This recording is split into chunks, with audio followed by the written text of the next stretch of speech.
part of that plan, of course, is to induce the gradual surrender of American sovereignty, piece by piece and step by step, to various international organizations, of which the United Nations is the outstanding but far from the only example. Now, here are the aims for the United States. 1, greatly expanded government spending for every conceivable means of getting rid of ever larger sums of American money as wastefully as possible. 2, higher and then much higher taxes. 3, an increasingly unbalanced budget despite the higher taxes. 4, wild inflation of our currency. 5, government controls of prices, wages, and materials, supposedly to combat inflation. 6, greatly increased socialistic controls over every operation of our economy and every activity of our daily lives. This is to be accompanied, naturally and automatically, by a correspondingly huge increase in the size of our bureaucracy and in both the cost and reach of our domestic government. 7, far more centralization of power in Washington and the practical elimination of our state lines. There is a many-faceted drive at work to have our state lines eventually mean no more within the nation than our county lines do now within the states. 8, the steady advance of federal aid to and control over our educational system, leading to complete federalization of our public education. 9, a constant hammering into the American consciousness of the horror of modern warfare, the beauties and the absolute necessity of peace. Peace always on communist terms, of course.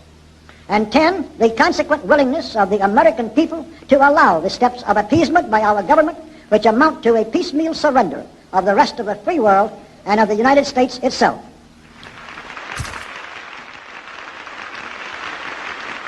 So brush the insider's dust out of your eyes, my friends, and the communist soap suds out of your brain, and ask yourselves in all honesty, what on earth is wrong with the United States simply minding its own business?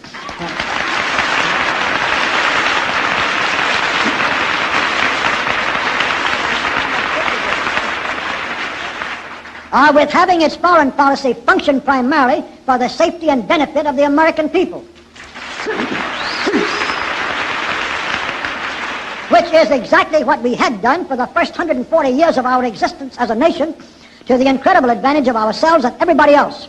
Everybody, that is, except a numerically small clique of power-lusting conspirators who had somehow inflicted themselves on a gullible world.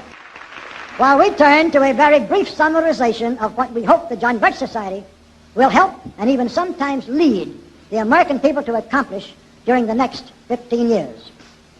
1, our first and most important specific undertaking should be to restore the complete independence of the United States.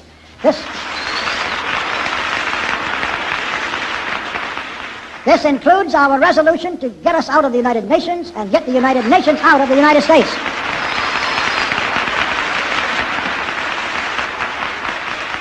2, we must once again make our money freely redeemable in gold at some realistic price. And we must take all practicable legislative steps to prevent a recurrence of the enormous thievery and other subversive crimes that have been perpetrated on the American people through a contrived inflation by every president from Franklin Roosevelt through Richard Nixon. 3, we should reduce the number of government bureaus, of government civilian employees, and the whole quantity of government by at least 50%.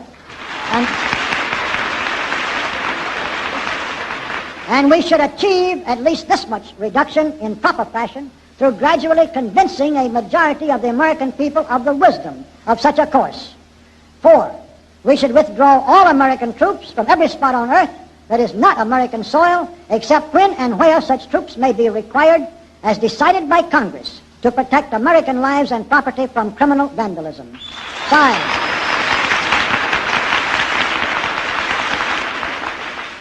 5, we should get government out of the areas and functions and activities where government does not belong. Again, all steps to this end should be taken gradually, but nevertheless just as rapidly as enough of the American people can be persuaded to support such progress.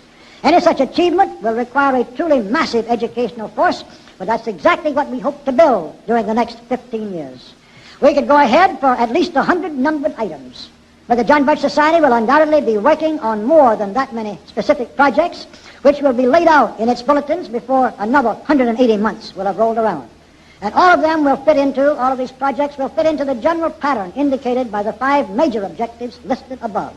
So let's really wind up this marathon monologue with one final thought. None of us can guarantee anything about what the future will bring.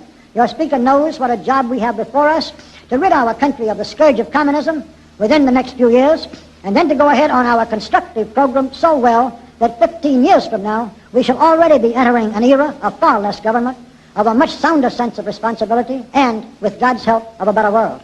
But I sincerely believe that it can be done, and this much I know. If every man and woman in this audience should leave here tonight feeling in his or her own mind and heart that it can and must be done, then it surely will be.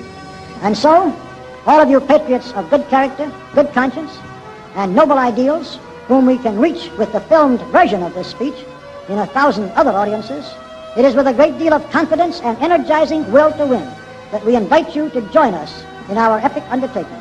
While to all of you great, wonderful friends in this present audience, I certainly extend my very deep thanks indeed for so much patience and attention. Thank you and good night.